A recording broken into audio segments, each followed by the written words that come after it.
Olá, queridos, tudo bem com vocês? Está começando mais um podcast Casal Acima da Média e olha, vou dizer para vocês que esse é o podcast mais importante e mais especial que eu já gravei até hoje.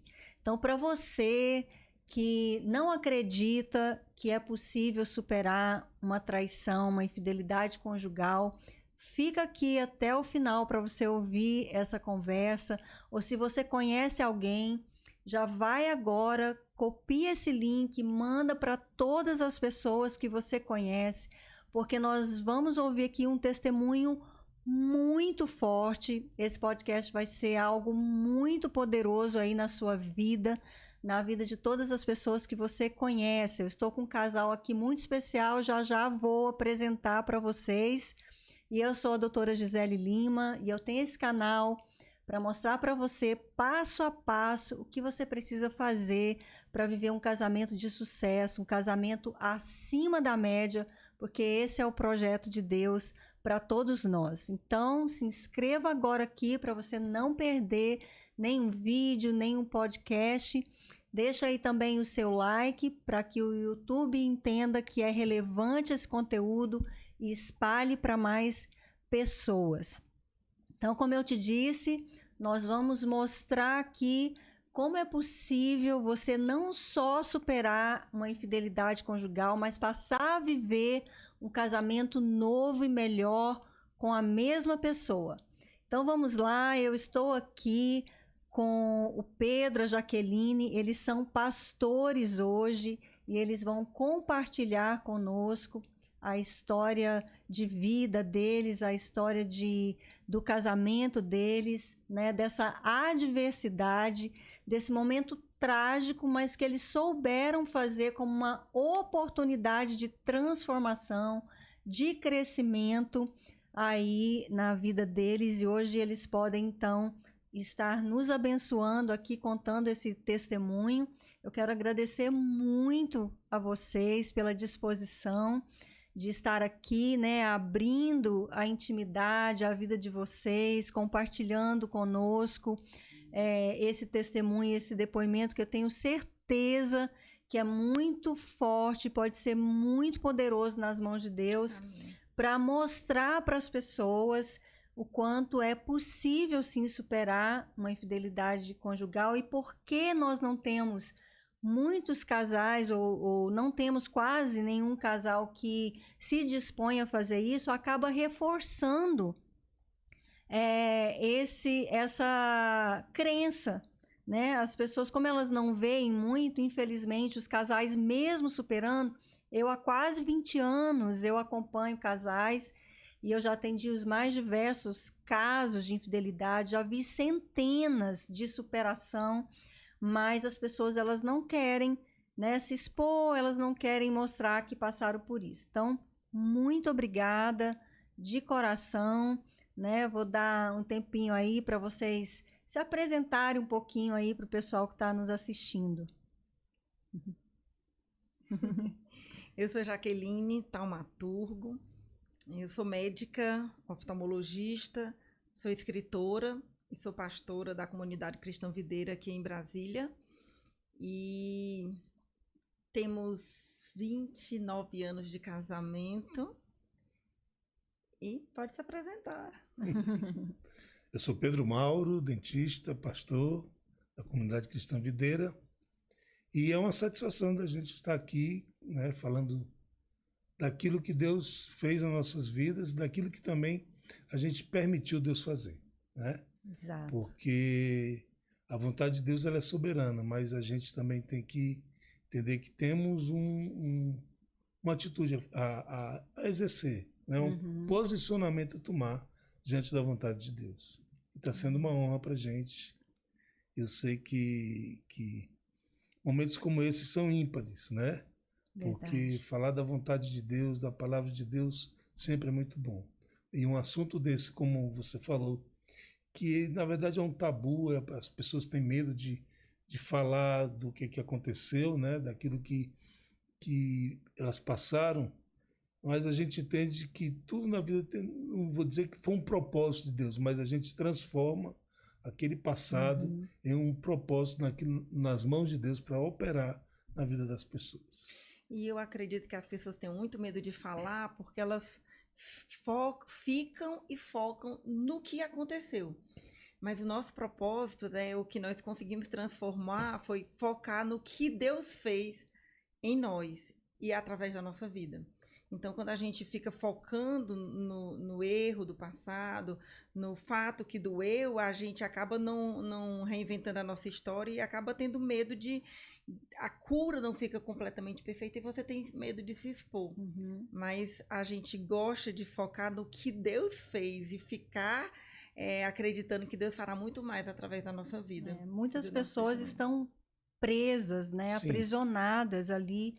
E a vida parece que se resume naquele evento e passa a ser aquilo e a pessoa fica ali patinando a vida inteira num desgaste enorme, né? Infelizmente, quando não consegue fazer disso uma oportunidade de transformação, permitindo que Deus possa agir, né? E fazer disso algo que venha a ser depois bênção na vida de tantas pessoas que nos rodeiam, que a gente pode usar, né, esse testemunho. Quando vocês se conheceram, vocês se casaram, vocês já eram cristãos? Sim. Vocês se conheceram na igreja? Sim, na igreja. Ele foi cantar lá na minha igreja, se apaixonou por mim. Eu tinha 16 anos, acredito, 16 anos, quando eu o conheci. Bem jovens. E aí, então, vocês decidiram se casar, casaram e eram firmes na igreja. Sim, sim. Eram cristãos que tinham uma vida cristã firme. Sim, nós éramos... ele era ministro de louvor da igreja, sempre trabalhamos com liderança, eu trabalhei em todas as áreas da igreja, desde a criança, adolescente, jovens. E... também trabalhamos com casais. Antes do que aconteceu, a gente já trabalhava com casal, então a gente era atuante mesmo na igreja e tínhamos um relacionamento com o Senhor, sim, verdadeiro, fiel, forte. Nós éramos cristãos autênticos, sim. E aí, o que aconteceu? Conta pra gente essa história. Eu gosto de falar sempre o seguinte, que diante do pecado, a Bíblia fala que a gente tem que fugir dele, né?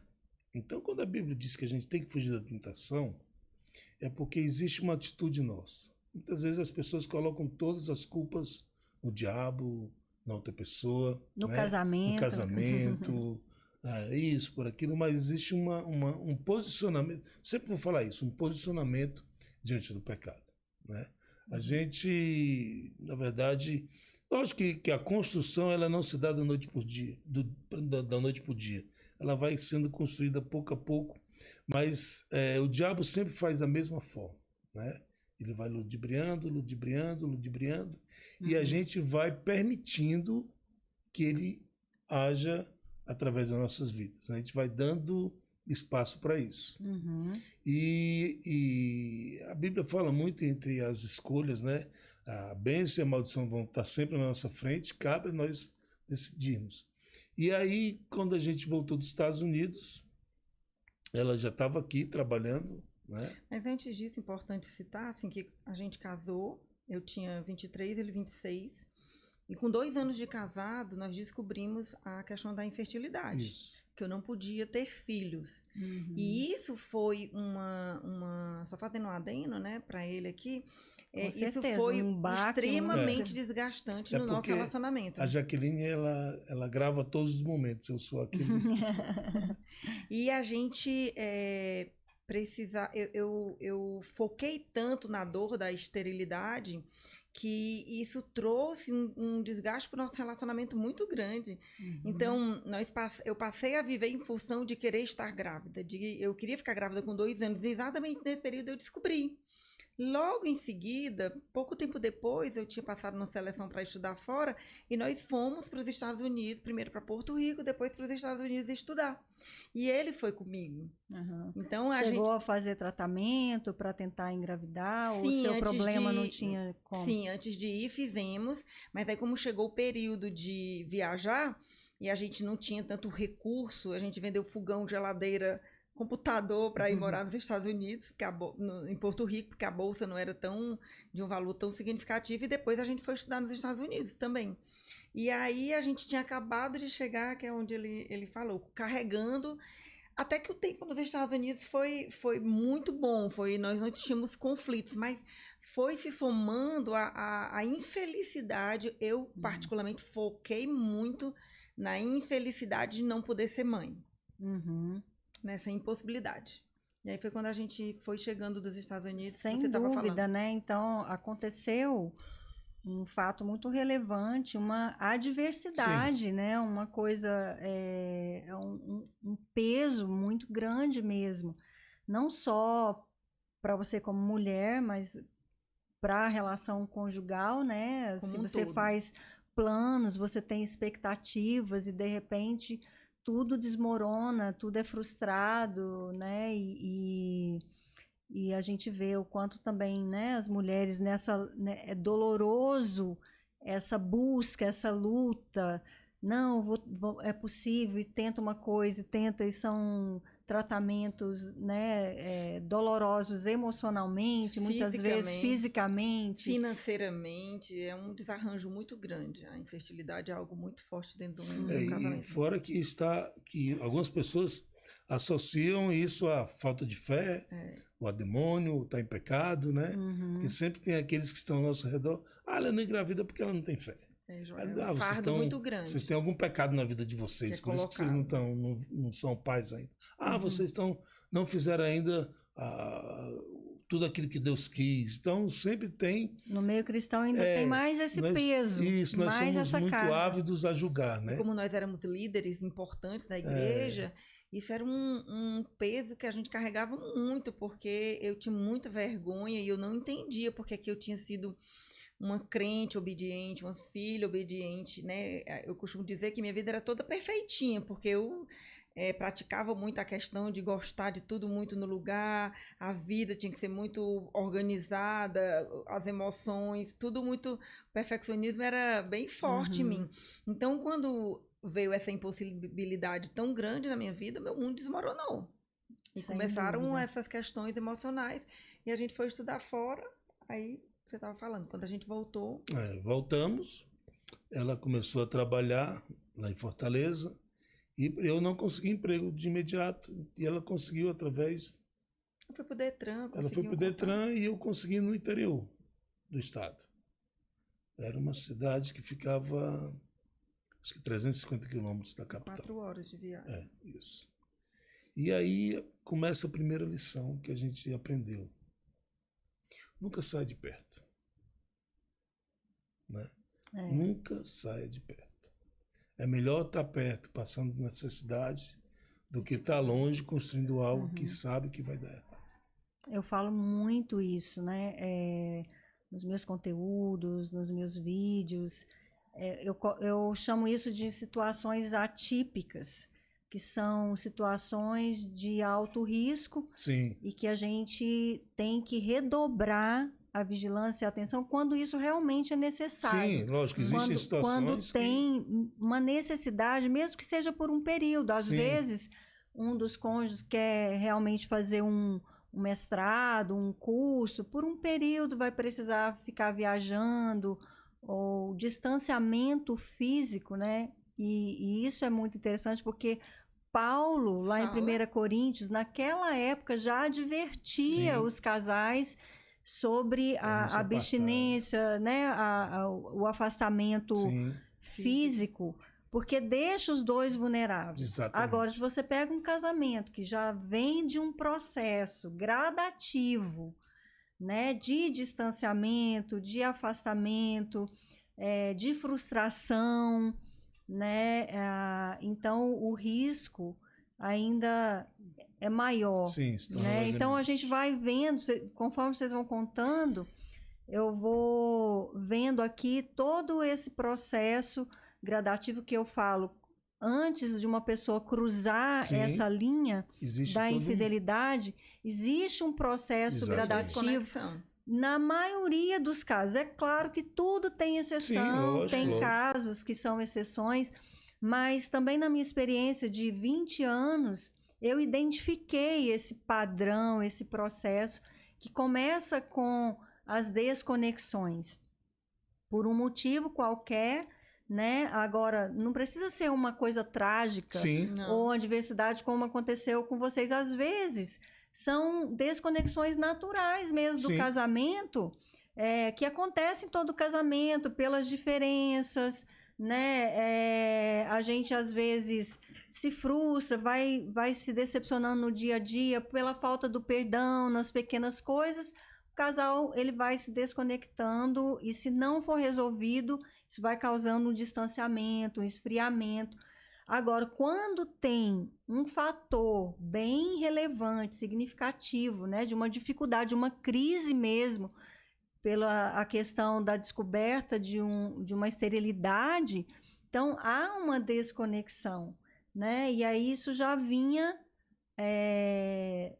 no processo mesmo de gradativo, né? Só que assim, no período da descoberta da infertilidade, até que a nossa conexão era muito forte, embora existisse o problema. A gente percebeu que o fato de se afastar fisicamente, porque não é só a questão sexual, mas você começa a se desconectar emocionalmente da pessoa, porque aquilo vira uma rotina. Antes, nós convivíamos juntos todos os dias e, de repente, ele passa a trabalhar em outra cidade. Ele tem que ir para outra cidade domingo à noite para estar lá segunda de manhã, ou seja, ele já não ia para a igreja. Já quebrava o vínculo relacional com a igreja.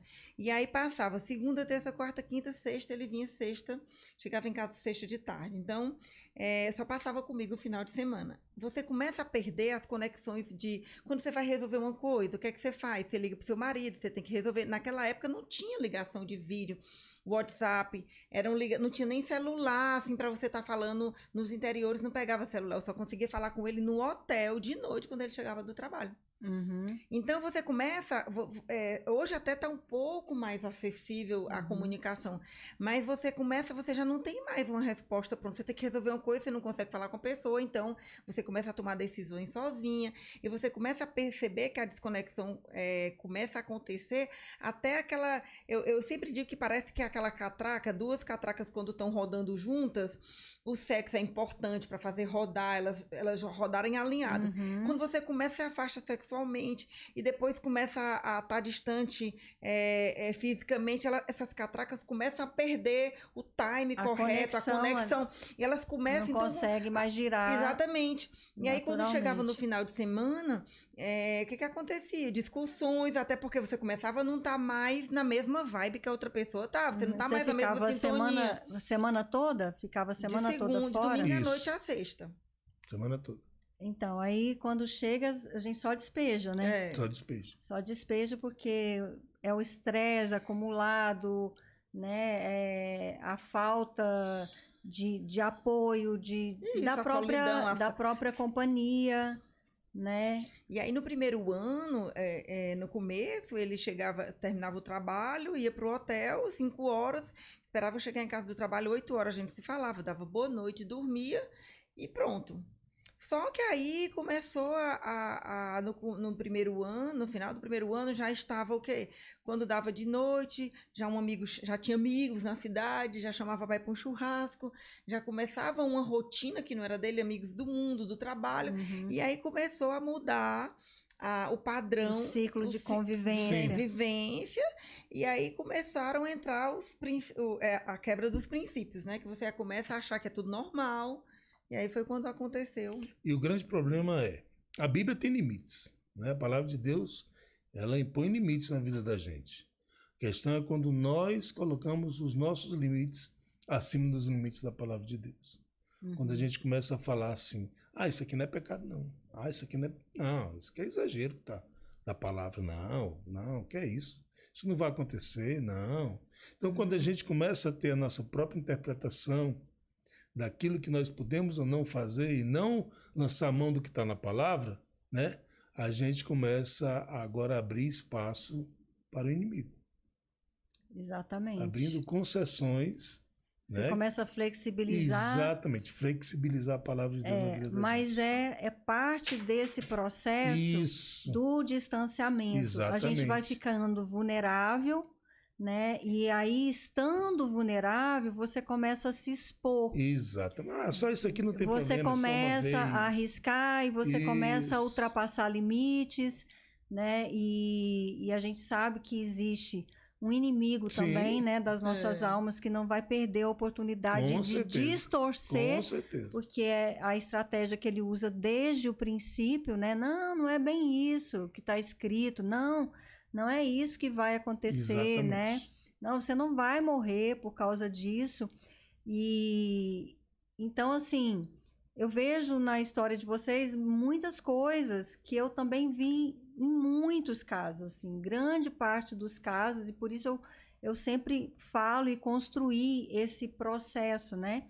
Porque, ó, vem a crise, depois vem um distanciamento geográfico que vai afetando tudo, né? Porque se a gente deixa de conviver, de estar junto, de compartilhar a vida, de compartilhar tudo ali no dia a dia, a gente vai aumentando mais esse distanciamento. E com o distanciamento a gente fica vulnerável.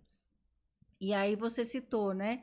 A gente começa a se distanciar de Deus também. Sim, automaticamente. Então, eu vi na maior parte dos casos, eu sempre acompanhei também na maioria pessoas cristãs, que esse distanciamento estava presente. Eu sempre pergunto, como que estava o seu relacionamento com Deus, né?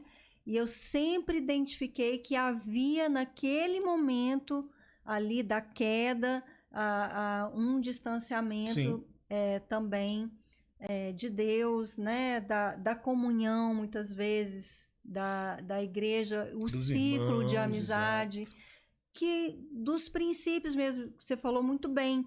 Aí você começa a ultrapassar limites, você começa a quebrar princípios, aí você já já ultrapassou a linha da infidelidade antes de ter um caso extraconjugal, porque o casamento ele tem uma aliança, ele tem acordos, ele tem o voto, ele tem limites estabelecidos. Exatamente. E a infidelidade é a transgressão desses limites, dos acordos, né, de tudo que havia, que era a essência, que era exclusivo, né? E assim, uma pessoa para trair e ser infiel, ela primeiro é infiel a Deus. Eu acho que a coisa que toda mulher e todo homem deveria desejar para o seu relacionamento é que o seu cônjuge tivesse um relacionamento estreitado com Deus, estreito com o Senhor, porque quando você está sendo fiel a Deus, você pode ser fiel a outra pessoa, mas quando você está sendo infiel ao Senhor, você não consegue ter fidelidade a outra pessoa, porque você já rompeu a principal causa, o principal nexo de fidelidade, que é a fidelidade ao Senhor. Então, o que eu posso desejar de melhor para o meu relacionamento é que eu e ele tenhamos o nosso relacionamento pessoal com Deus e estejamos firmes com o Senhor. Porque quando nós estivermos firmes com Deus, sendo fiéis ao Senhor, nós vamos permanecer fiéis um ao outro. Eu sempre digo que o casamento é uma dupla aliança. Sim. É uma aliança primeiro com Deus, inclusive de fidelidade, principalmente fidelidade.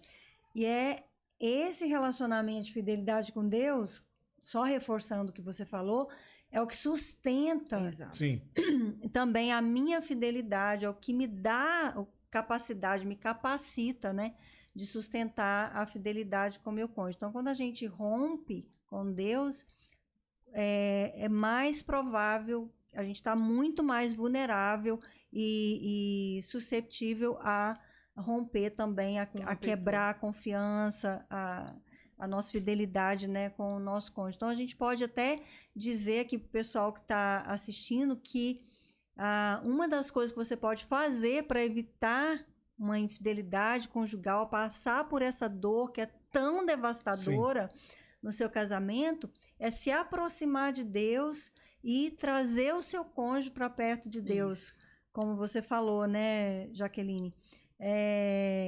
Buscar a Deus juntos, individualmente, pessoalmente. Então, quanto mais próximos os dois estiverem de Deus, mais próximos vão estar um do outro, né?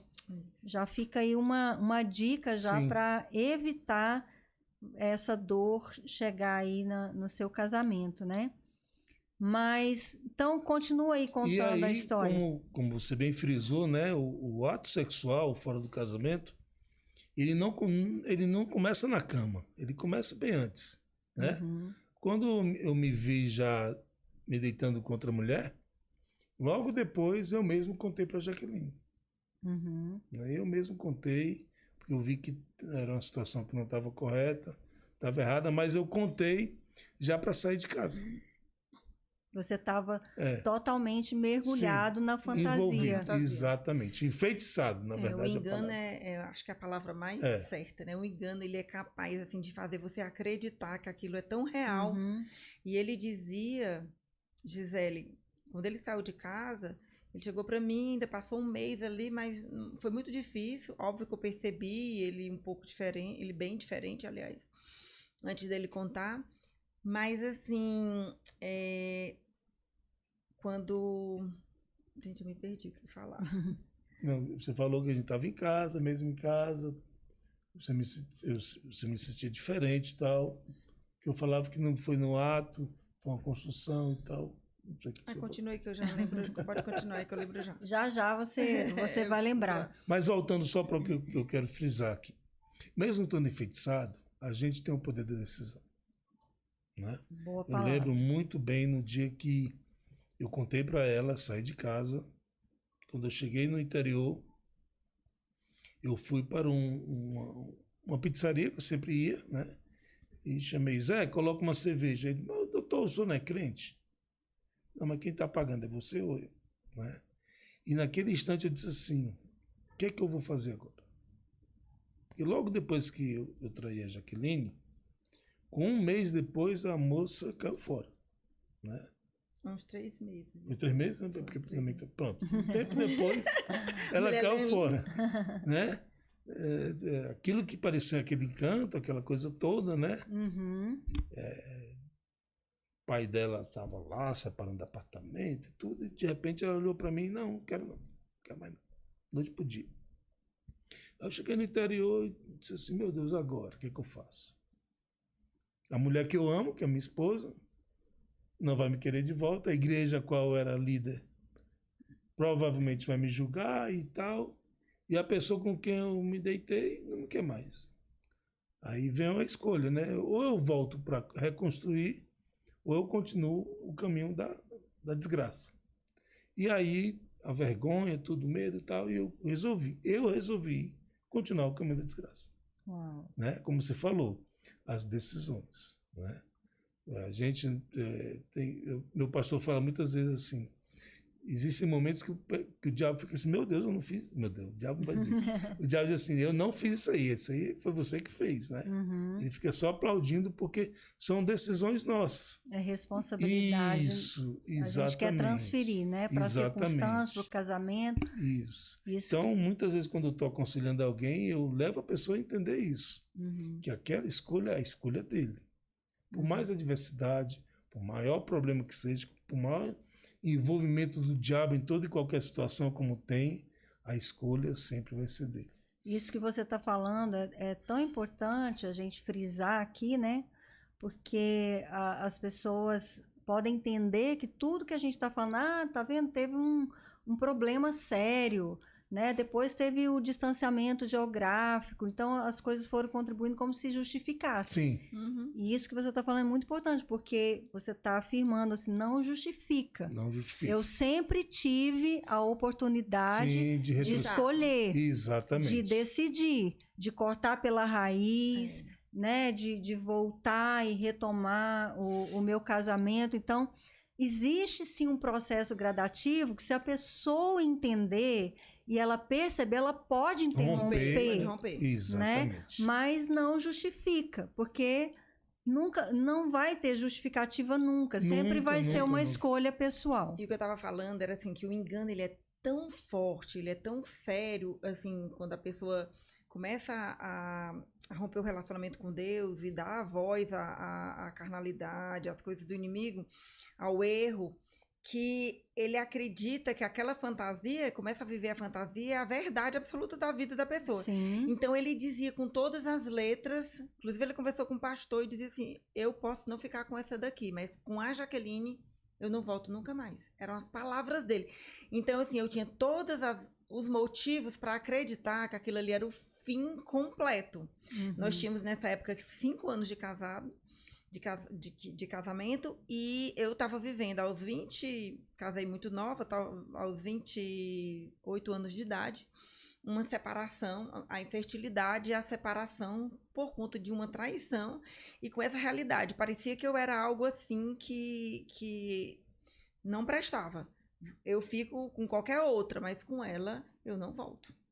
Porque acreditava que a vida dele dali para frente, ele tinha o amor, o respeito, embora no desrespeito, ele tinha assim, a Jaqueline é uma mulher boa, ela é uma mulher bonita, ela é uma mulher trabalhadora, eu tenho uma admiração por ela, mas eu não quero mais, eu quero viver essa fantasia que eu vivi aqui.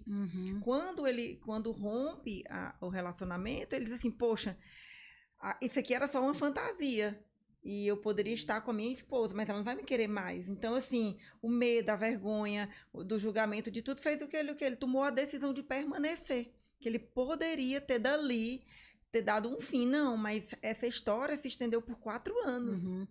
E a sua dor ainda foi maior, Sim, né? com certeza. Porque você se sentiu muito menosprezada, desprezada, rejeitada. Sim. Né? E isso distorce a autoimagem, né? Eu vejo muitas pessoas, elas não conseguem, às vezes, superar e fazer disso uma oportunidade de transformação, porque não conseguem resgatar essa autoimagem. Elas passam a se enxergar tendo como referência, baseando naquela situação, naquele evento, né? Naquela circunstância, e aí ela se sente a pessoa mais indigna, Sim. né? E realmente, assim, é uma dor devastadora, Sim. né? Agora, como Deus é tão incrível, sabe, Gisele, que ele fala assim, né, ela rompeu e tal, mas assim, eu estava orando desde o dia que ele saiu de casa, teve uma coisa que eu nunca fiz, foi me humilhar diante do homem, no sentido de eu não consigo viver sem você, não vai embora. Eu me lembro que no dia que ele disse que ia embora, eu disse, ok, você quer que eu faça a sua mala? Arrumei a mala dele, tentei arrumar, ele não queria, né, naquela hora ali do momento da dificuldade, da pessoa quer sair, quer ir embora, mas eu não tentei segurá-lo. Eu fui me humilhar diante da presença do Senhor, mas desde o dia que ele saiu de casa, eu comecei a orar e disse, eu não quero isso para minha vida. Deus, tu não quer isso para minha vida. Tu não me criaste e tu não me fizeste casar para chegar aqui nesse momento e tudo se acabar. E eu tinha, em tese, todos os motivos, até bíblico, para dizer assim, eu tenho uma brecha para me divorciar, porque havia uma traição e eu tinha um respaldo bíblico para me separar.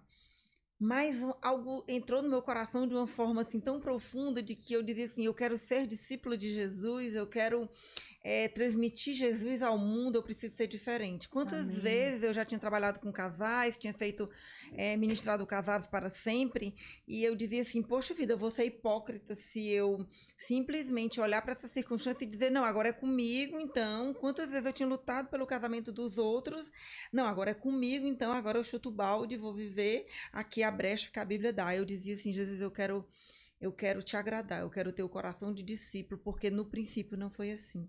Amém. No princípio não foi assim. E eu pensava assim na história da aliança que eu tinha feito com Deus no altar. Eu dizia assim, é um cordão de 3 dobras. Se eu ficar e Deus ficar, mesmo ele não estando, Deus vai trazer ele de volta, porque esse cordão, quem vai segurar, Amém. é a minha decisão de segurar. E Deus está comigo nessa decisão. Então, eu me agarrei no que a palavra de Deus dizia a respeito de qualquer promessa bíblica para mim. E eu lembro que eu escrevia textos e se dizia assim, o justo pode cair, mas ele não ficará prostrado. Eu escrevia papéis, eu dizia, o Pedro caiu, mas ele não ficará prostrado, porque o Senhor o levantará. Eu dizia, a oração do justo pode muito em seus efeitos. Eu dizia, a minha oração para a restauração do Pedro vai acontecer porque ela tem poder. Então, eu transformava a palavra de Deus em vida para a minha vida e a vida do meu casamento. Então, eu espalhava esses versículos pela casa. E eu me lembro que quando eu entendi aquele versículo, diz que Deus criou o mundo pelo poder da palavra e fez as coisas que não são como se já fosse. E o outro texto diz que Deus chama a existência as coisas que não existem. Assim, ele criou o mundo.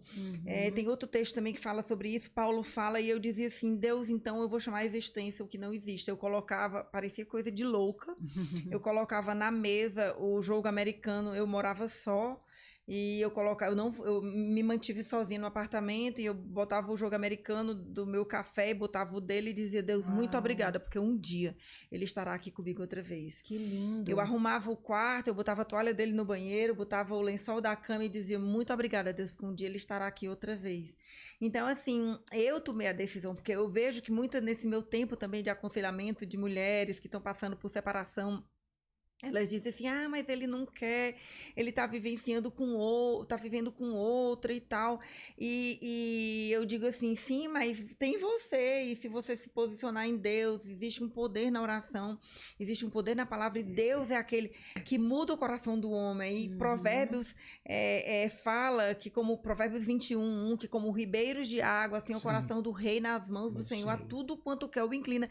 Então a palavra de Deus era o meu alimento diário e era verdade absoluta para mim, ela é verdade absoluta. Então eu li aquele texto e dizia, como ribeiros de água, assim, o coração do Pedro nas mãos do Senhor, e a tudo quanto tu quiseres, tu vai inclinar, e eu sei que a tua vontade é restaurar o meu casamento, porque tu não criaste casamento para ser desfeito. Então eu tomava essas verdades para minha vida, e eu me apossava delas de uma forma que, com tudo que as pessoas diziam para mim, elas chegavam dizendo assim para mim, você é tão bonita, você é tão nova, você é médica, você tem independência financeira. Eu ouvi uma pessoa dizer assim para mim, se lance no mercado, como se eu fosse uma mercadoria, que porque eu estava separada agora eu ia me lançar numa prateleira como se eu estivesse à venda. E eu dizia que aquilo não era o que Deus queria para minha vida, e eu me apossei da verdade de Deus e de tudo que é a palavra de Deus. Agora eu só tinha essa fé porque o meu alimento era a palavra de Deus. Eu li a Bíblia todos os dias, eu lia os salmos, 5 salmos por dia, 1 provérbios por dia e outros livros da Bíblia, e lia um livro por semana. Eu mastigava um livro que pudesse aumentar a minha fé, de conhecer quem era Deus, de conhecer o caráter de Deus, e aquilo foi fazendo algo tão grande dentro de mim que quando as pessoas chegavam para dizer isso para mim, eu dizia não, e eles diziam assim, não, mas ele não vai voltar para você. E eu dizia assim, a resposta final é do Senhor. E eu prefiro ouvir o que Deus diz para mim do que o que você está dizendo para mim. Então, muitas pessoas chegavam para dizer isso para mim. E depois, que nós vamos falar aqui um pouco, quando ele veio a ter a filha, fora do relacionamento de casamento, é que as pessoas continuavam dizendo, não, mas ele não vai voltar para você, ele já tem até filha com outra pessoa. E eu dizia assim, mas a palavra de Deus é que é verdade na minha vida, e ela vai se estabelecer na minha vida. Então ainda tem altas revelações nessa história. Nessas histórias para serem contadas. Já estava bem forte, então ainda vai ficar mais forte ainda. Pode continuar. Mas só pontuando, né? O ponto principal, buscar a Deus com todas as suas forças, de todo o seu coração. Nada vai poder fazer maior diferença num processo de superação de uma infidelidade do que isso, né? Porque sim, mesmo que a Bíblia nos dá o respaldo, mesmo que Jesus deixou lá uma exceção, ele disse, mas eu vim para resolver o coração duro de vocês. Comigo, né? Comigo habitando em vocês, vocês vão ser capacitados a perdoar com o perdão genuíno. O mesmo perdão que eu perdoei vocês, você vai ser capaz de oferecer, né?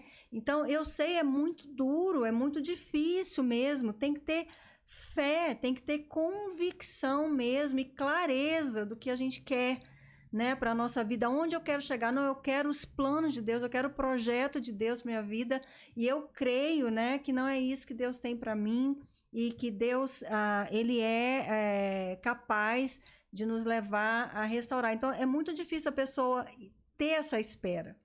A pessoa entender, por isso que eu tento sempre explicar esse processo gradativo, que a pessoa, ela estando vulnerável, ela se expõe à situação de risco, né? E ela mergulha numa fantasia. E mergulhada naquela fantasia, ela tem a impressão de que realmente aquilo é o melhor, mas a fantasia, ela cai. Sim. Ela vai cair. Então, eu afirmo isso para as pessoas, eu falo, acreditem, porque a fantasia, ela vai passar, ela vai cair, mas às vezes demora para cair. Sim. Da mesma E aí forma, as pessoas não conseguem esperar, porque não é fácil Não é mesmo, fácil, não é um fácil. desafio, você tem que estar muito perto de Deus. Você tem que estar buscando a Deus. E buscar Deus não para restaurar o casamento, buscar Deus para você.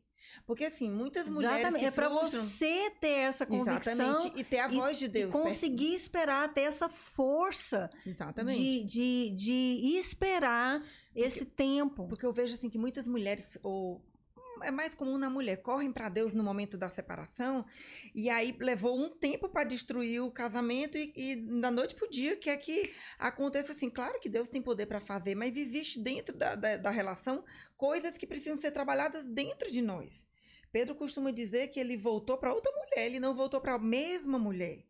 Porque uma coisa que a gente precisa ter autorresponsabilidade, porque também a gente costuma dizer assim, ele me traiu. Tudo bem, ele me traiu, mas por que ele me traiu? Uhum. Alguma coisa estava desconectada dentro do relacionamento, e todos os dois têm uma parcela. Eu costumo dizer sempre que os dois precisam ser trabalhados. Não é só o que traiu, não, a traída também, ou o traído também. Uhum. Porque relacionamento de casamento é uma troca. É uma troca de experiência, uma troca de vivência, são os dois. Ninguém nunca pode terceirizar a sua responsabilidade. Então, uma coisa que eu procurei nesse momento foi buscar a Deus para saber qual era o meu papel, onde tinha sido o meu erro, o que Deus precisava transformar em mim, o que Deus precisava mudar no meu caráter. E Deus foi me confrontando nesse tempo. Deus confrontou ele de uma forma totalmente diferente no tempo da volta.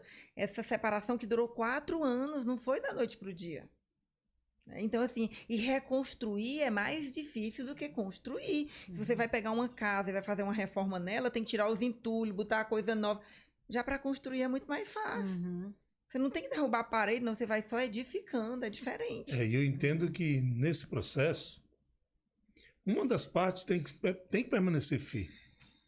Né? Uhum. No caso foi a Jaqueline, ela estava lá como se fosse um porto seguro, e eu estava à deriva no mar. Uhum. O posicionamento dela foi muito importante.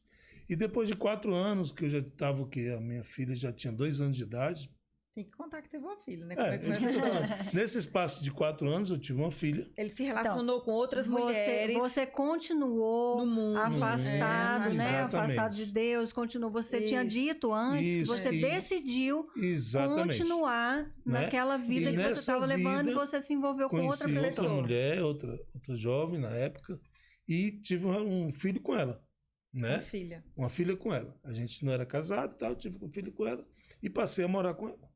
Só que quando eu descobri que ela tinha engravidado, a primeira coisa que veio à mente foi: meu Deus, quando eu tinha 13 anos, tu me falaste que eu ia ser pastor.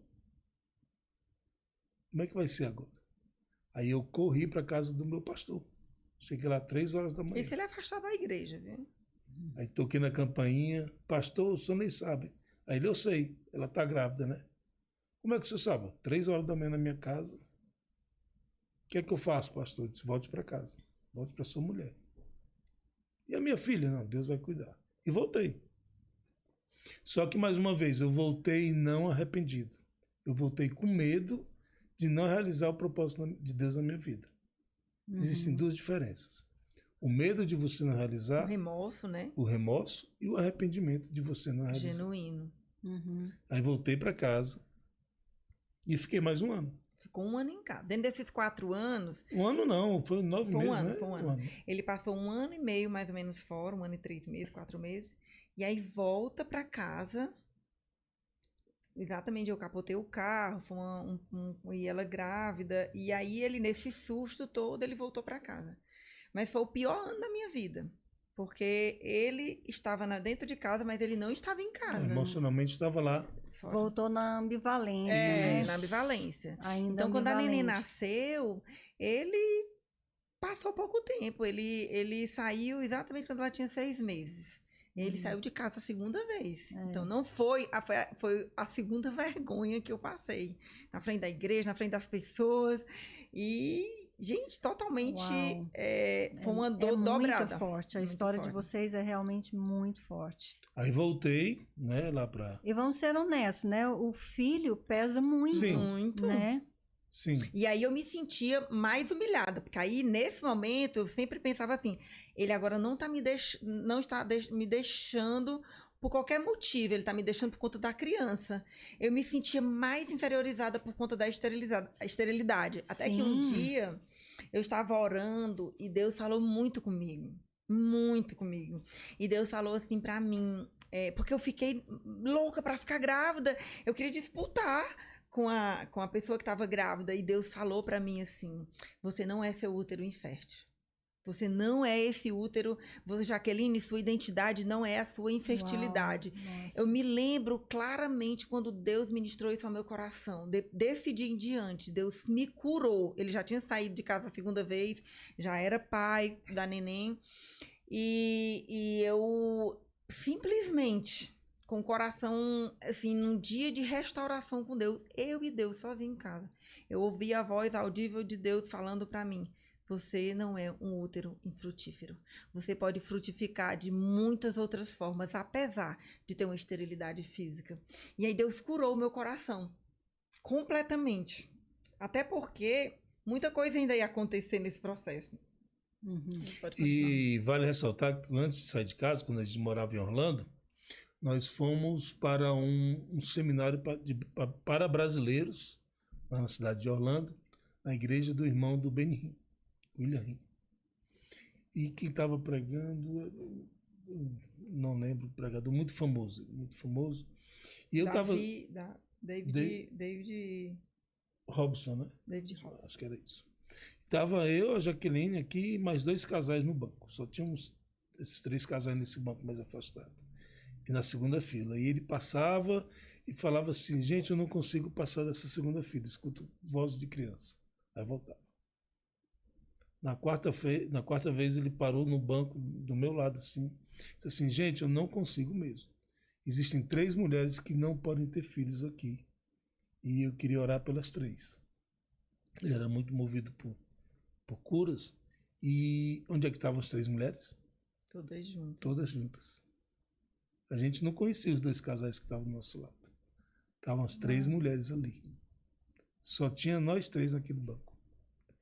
E quando a gente foi lá na frente, ele olhou para a Jaqueline e disse, olha, eu vejo 2 crianças, Deus vai dar 2 filhos para vocês. E aí, voltei para aquela situação. E a Jaqueline continuou orando, continuou servindo a Deus.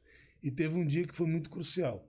E toda a vida que eu tentava voltar para casa, para os caminhos do Senhor, a mãe da minha filha sempre fazia alguma coisa para que eu não fosse.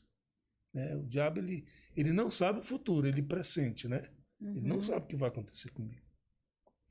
Mas eu acho que pelo mover dos anjos, ele começa a ver alguma coisa e começa a trabalhar. E aí... Teve um dia, um domingo à tarde, eu deitado, eles estavam comendo churrasco, bebendo cerveja e tal. E veio o Espírito Santo de novo. Né? Eu lembro muito bem que ele chegou assim para mim. Esse não é o lugar que eu escolhi para você. Eu disse, Deus, eu sei que aqui não é meu lugar. Mas eu não tenho força mais para sair daqui. Me ajuda. Eu não tenho coragem porque se eu sair, falar para ela que eu estou deixando ela aqui com minha filha, porque eu tenho um chamado para ser pastor, ela vai me chamar de louco.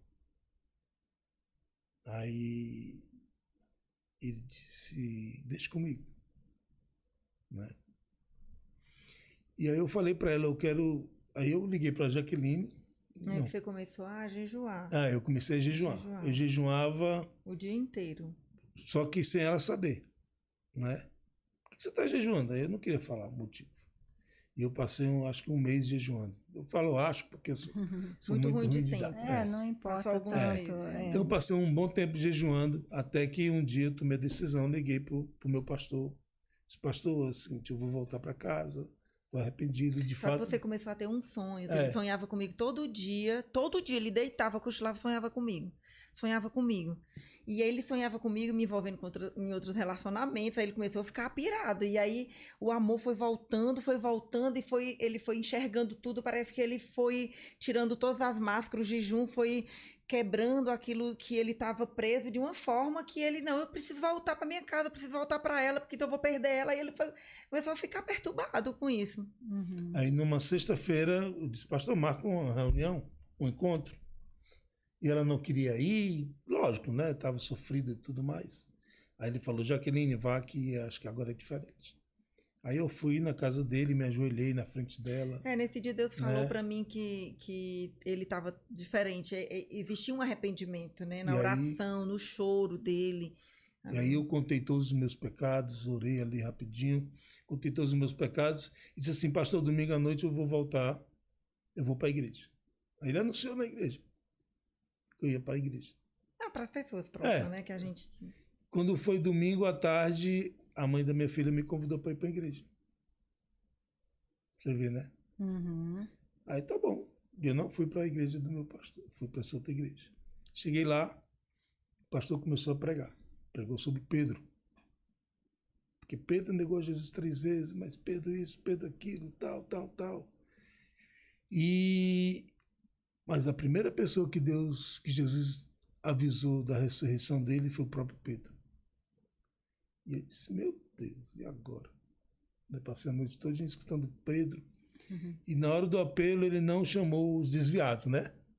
Para reconciliação. Aí disse, será que ele não vai chamar? Será que ele não vai chamar? Aí eu levantei a mão.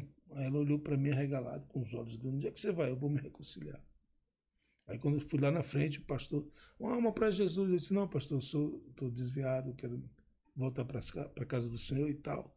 Como é seu nome, meu irmão? Eu disse, Pedro. Aí ele parou. Seu nome é Pedro? Eu disse, é. Meu querido, isso ele falando com o microfone, eu tinha dito que eu não sabia como contava para ela, né? Eu posso dizer uma coisa para você? Pode. Faz um mês que eu estou preparando a mensagem de hoje. Quando eu coloquei os pés aqui, Deus mandou pregar sobre Pedro. Eu posso orar pelo irmão? Eu disse, pode. Aí começou a orar por mim. Aí o Espírito Santo tomou ele, começou a falar em línguas, começou a expulsar demônio e tudo. E começou a contar toda a minha vida. Escolhi desde pequeno e tal. Então aquilo que eu não sabia contar para ela, ela escutou da voz de outra pessoa, que nem eu nem ela conhecíamos. Aí eu voltei para o banco, terminou o culto, e ela aos prantos, e o pastor olhou. Eu disse alguma coisa errada. Eu disse, não, pastor, é porque ela não é minha esposa. Aí o pastor disse, porque ele disse assim, em 7 dias eu vou restaurar o teu lar. Olha só. Ele não sabia de nada. 7 dias eu vou restaurar o teu lar. E exatamente em 7 dias eu já estava em casa, voltei para casa. Não estava em casa com 7 dias, não. Já estava conversando comigo, mas... Não falo restaurar, voltei para casa no sentido assim, saí daquela situação já tinha e comecei rompido. uma nova situação. Ele conseguiu romper nesse período, e com 7 dias a gente estava saindo para conversar, saindo com... O meu pastor não deixou voltar para casa. Não, aí ele voltou para casa, não. Aí a gente ficou um tempo, aí fez todos os exames, aí ficou... fazer exame de saúde. Eu tinha um sonho de fazer 10 anos de casado, só que... eu tinha perdido todas as esperanças. Eu conversando com uma amiga um tempo antes, uns 3 meses antes, eu disse pra ela assim, meus sonhos se acabaram, eu nem vou ser mãe e nem vou completar 10 anos de casado. E aí ela disse, Jaqueline, Deus trabalha até o último momento, nós não sabemos de nada. E aí foi quando depois ele entrou em contato e tudo, e que Deus estava trabalhando com ele, que ele estava nesse jejum e tal. E aí ele voltou exatamente, faltando uns 2 meses pra gente completar 10 anos de casado. E aí ele, quando voltou, ele chegou pra mim e disse, eu quero casar com você outra vez, apesar da gente não ter se divorciado, mas ele queria entrar na igreja outra vez. Eu sempre digo que Deus, ele não deve nada a ninguém. Tudo aquilo que eu coloquei diante de Deus como o meu coração para Deus, de que eu precisava e de que eu queria trocar aliança. Eu dizia assim, eu não quero mais usar essa aliança pelos motivos que eu tinha, que são pessoais dentro da história. Eu queria ter uma festa de 10 anos de casado. Tudo aconteceu. Deus não ficou me devendo absolutamente nada. Como é bom obedecer ao Senhor. E aí ele chegou e disse, olha, eu quero, sem ele saber de nada também, chegou para mim nas primeiras saídas para conversar, ele disse, eu quero eu quero casar com você outra vez, e eu quero agora ir no Iguatemi comprar uma aliança para você. Iguatemi é um shopping. Talvez aqui tenha, né? E aí eu quero comprar uma aliança, lhe dar uma aliança nova, e eu quero me casar com você outra vez. Aí a gente ficou só namorando, como um casal de namorados, até o dia da festa do casamento. Nós casamos de novo. Ele foi na igreja, nós entramos, ele pediu perdão a todos os meus familiares, perdão à igreja, perdão a todas as pessoas que estavam lá. A igreja ficou lotada, porque todo mundo sabia da nossa história, a gente era muito conhecido na cidade. E aí a gente foi pra lua de mel de novo, aí foi que ele veio pra dentro de casa de novo, né? Só que dentro dessa história tinha a criança. Então, eu acho que é o que todo mundo que está assistindo deve estar querendo saber e perguntando, porque eu recebo muitas perguntas, né? Ah, mas teve um filho, né? Foi gerado um filho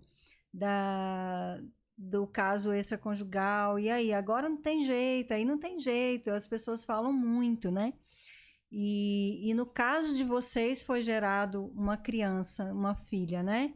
E eu acho que todo mundo está querendo saber o que aconteceu com essa filha, então vou contar.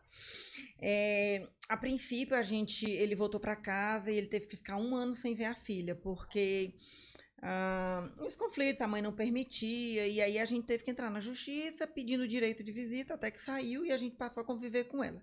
Quando eu passei a conviver com ela, ela tinha 2 anos e pouquinho, e eu me lembro que um dia, no primeiro dia que eu fui encontrar com ela, ela olhou para mim, abraçou ele e disse assim: é o meu papai.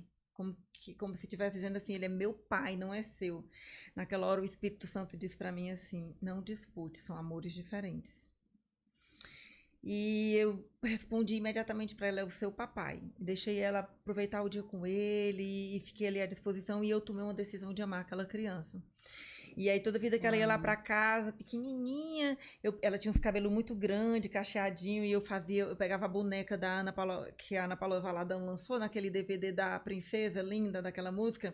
Eu comprei uma igualzinha para ela, e eu botava o DVD, penteava os cachinhos dela e dizia: você é essa princesa linda, Deus sonhou com você, e você é obra-prima do pai, nunca deixe ninguém dizer que você não é a querida, que você não é amada. E eu cantava para ela, e aquilo ia entrando no meu coração, e Deus foi colocando a certeza de que ninguém vem ao mundo se não for com a permissão dele. Eu orei todos os dias do nosso casamento, depois que eu descobri que tinha infertilidade, eu orei para ficar grávida, e eu tive uma fé enorme para orar para esse homem voltar para casa. Por que eu não teria fé para ficar grávida? Então eu entendi que Deus, quando Deus me curou lá naquela oração que Deus falou que eu não era um útero infértil, eu decidi que Deus, se ele tivesse de me dar um filho, ele ia me dar, porque ele era o dono da vida.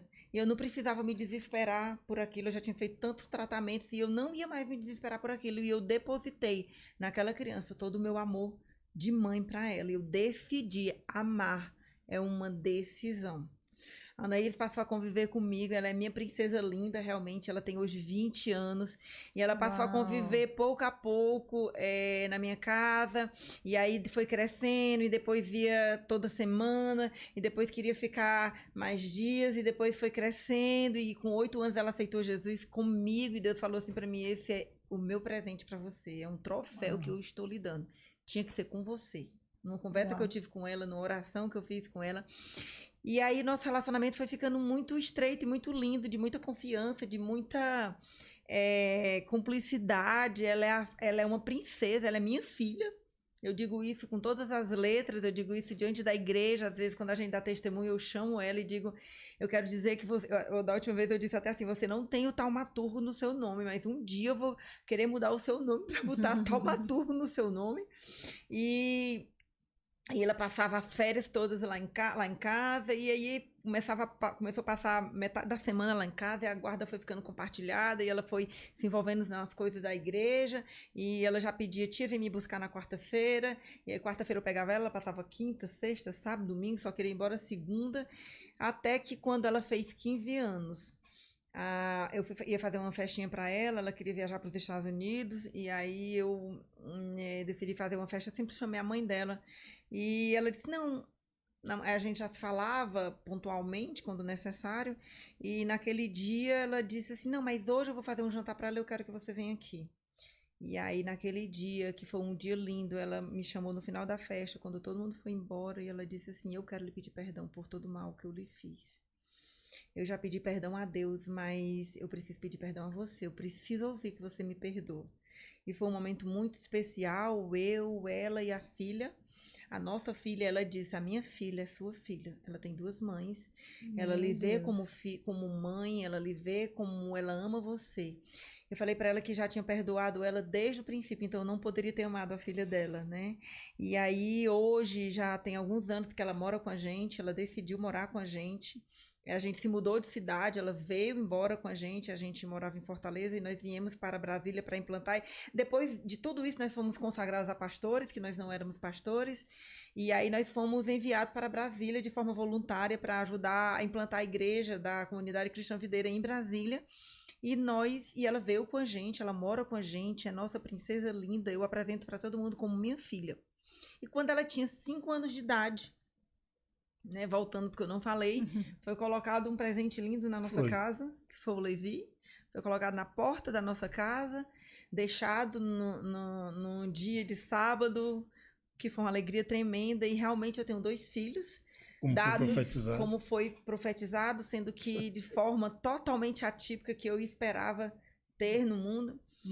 Mas existe uma coisa que eu me emociono não por dor, mas por ver a glória de Deus na minha vida de uma forma que nós não esperamos, porque nós não sabemos os planos de Deus e como Deus transforma os nossos erros em bênção.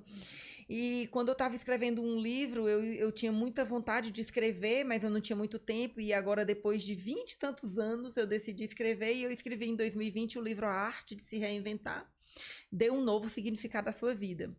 E nesse livro eu conto um pouco da minha trajetória, eu conto um pouco dessa história, e lá eu coloquei algo que uma pessoa me disse que marcou muito a minha vida. Ela disse, eu vejo muito mais Deus quando eu olho para a vida da Ana Iris com você, do que se você tivesse milagrosamente engravidado. Então, assim, eu me alegro de ver como Deus pode mudar o nosso coração, como o amor de Deus dentro do nosso coração impacta gerações, impacta pessoas. É possível você amar assim um filho de outro relacionamento, porque eu amo a Ana Iris como se ela tivesse saído das minhas entranhas. Todas as pessoas que convivem comigo, ele é testemunha disso. Sabe que o amor que eu tenho por ela e a afinidade, o amor que ela tem por mim, ela me respeita como mãe. Ela só não me chama como mãe porque demorou um pouquinho a vir conviver comigo, mas eu digo até que ela tem muito mais afinidade, as decisões da vida dela é muito mais comigo, que sou a mãe do coração, do que com a mãe biológica, embora eu sei que ela tem um amor à mãe dela. Ela nesse momento está em Fortaleza com a mãe dela, passando as férias. Mas a segurança que ela tem comigo é extrema, é muito grande. A admiração, o amor, o respeito. E é possível, sim, você amar, porque amor é decisão, como perdão é decisão, como eu perdoei o Pedro, eu decidi amá-lo e viver com ele. Não me arrependo de estar aqui completando 29 anos ao lado dele. E decisão, é decisão de amar, de perdoar e de permanecer ligada a um Deus que muda os nossos sentimentos. Eu digo muito que nós tomamos a decisão e o sentimento nos acompanham. Nós não podemos ser movidas pelos sentimentos. Exatamente. Não são esperar sentir para poder tomar a decisão. Nós não sentimos e tomamos decisão por sentimentos. Nós decidimos e os sentimentos nos acompanham. E eu posso dizer para você que eu sou, para você que está me assistindo, que eu sou uma mulher feliz, uma mulher realizada. Eu tenho 2 filhos. Eu não lembro que eu não pari biologicamente, mas eu parei na oração, eu parei no coração, eu parei no sofrimento, os filhos que eu tenho, e eles são muito amados por mim, e eu sei que nós somos uma família feliz, temos nossas falhas, temos os nossos defeitos, Pedro tem os defeitos dele, eu tenho os meus, mas até aqui nos ajudou o Senhor, e eu sei que Ele estará nos ajudando até a vinda dEle, até o dia que nós estivermos aqui nessa terra juntos, estaremos juntos para a glória de Deus, fortalecidos no Senhor, ou até que a morte nos separe. E a gente sempre acaba o testemunho da gente, né, com 2 perspectivas. A primeira as pessoas, existem pessoas que têm um anseio de ter um testemunho grande na vida e tal, né? E eu falo, o maior testemunho no seu casamento é você nunca se separar. Né? Você nunca passar por isso.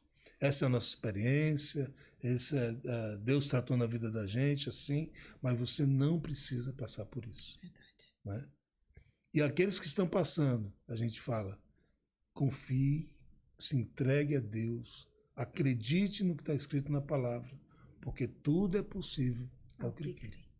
Exatamente. Aqueles que nunca passaram, agradeça a Deus por nunca passar e entenda que o maior testemunho é nunca passar por isso.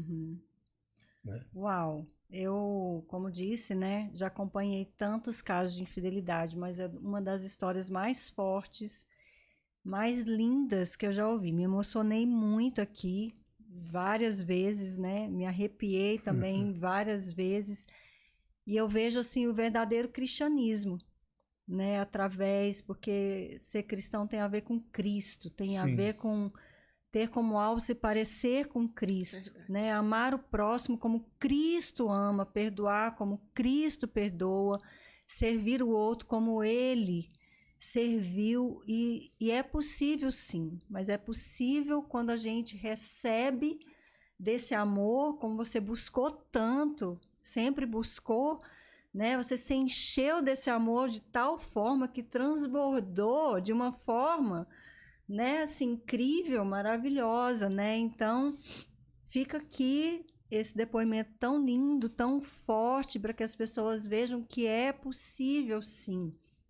Mas como a gente já disse aqui, no decorrer dessa conversa, a gente precisa permitir que milagres aconteçam. Isso. Deus é onipotente, onipresente, onisciente, Ele nos ama, né, de tal modo, Ele está pronto a fazer o impossível na nossa vida. Mas nós precisamos fazer a nossa parte. Sim. A gente precisa crer, a gente precisa buscar, né, e a gente precisa agir.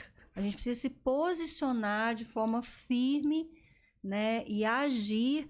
Então, é o que eu digo sempre. Tem todo um processo, o processo é longo, é cheio de altos e baixos, né, doloroso, mas vale a pena, né, a gente se posicionar, não desistir da família, não abrir mão e lutar mesmo, se colocando, se posicionando e buscando em Deus com todas as forças, esperando o que exceder o nosso limite humano, Ele fará. Ele sempre faz. Então, não deixe de compartilhar esse podcast com todas as pessoas que você conhece. Faça com que esse depoimento, né, chegue o mais longe possível. Tantas pessoas que só você conhece, eu não conheço, nós não conhecemos, né, que você possa, então, somar para que muitos casamentos sejam salvos, muitas famílias sejam salvas da dissolução, né, que haja cura, que haja restauração, que Deus possa mesmo manifestar o seu poder. Amém. E levar até os confins da terra essa história, esse depoimento, que a gente possa ouvir muitos outros depoimentos e testemunhos a partir desse podcast, para a honra e glória do Senhor Jesus. Mais uma vez quero agradecer muito vocês, né, pela disposição, por estar aqui. Vou deixar aqui também os contatos da pastora Jaqueline. Ela tem um trabalho lindo nas mídias sociais, no Instagram, já escreveu 2 livros, né? Um livro de devocional que está sendo sucesso absoluto, que ela lançou agora recentemente. Vou deixar tudo aqui descrito, tá? Na descrição, para que as pessoas possam te achar também, te acompanhar, te seguir, serem abençoadas. O seu testemunho é muito poderoso, né? Tanto para quem sofreu infidelidade, quanto para mulheres que também são estéreis. Então, que Deus possa continuar te usando vocês poderosamente, que a graça de Deus seja sempre muito abundante, né, na sua vida, na sua casa, no seu casamento. Se inscreva aqui no canal, deixe o seu like, compartilhe com todas as pessoas que você conhece, e eu vou te ver num próximo podcast, no próximo vídeo. Um grande abraço.